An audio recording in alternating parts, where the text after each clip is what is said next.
पितु मातु स्वामी सखा हमारे, पितु मातु स्वामी सखा हमारे, हे नाथ नारायण वासुदेव, श्री कृष्ण गोविंद हरे मुरारी, हे नाथ नारायण वासुदेव।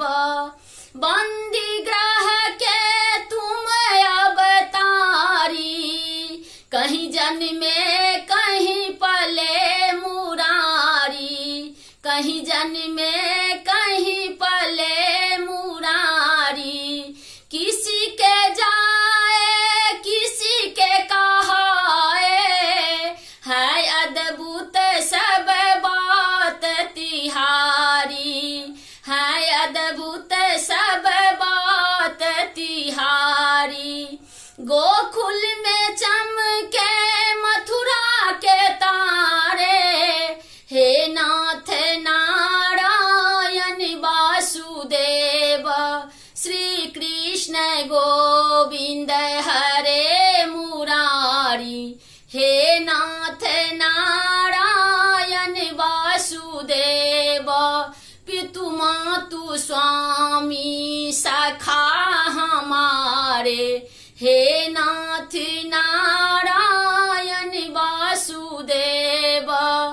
अधर पे बंसी हृदय में राधे, बट गए दोनों में आधे आधे, बट गए दोनों में आधे आधे।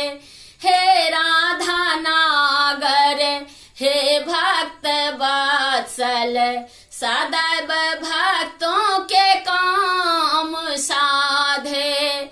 वहीं गए जहाँ गए पुकारे, हे नाथ नारायण वासुदेव, श्री कृष्ण गोविंद हरे मुरारी, हे नाथ नारायण वासुदेव। पितु मातु स्वामी सखा हमारे, हे नाथ नारायण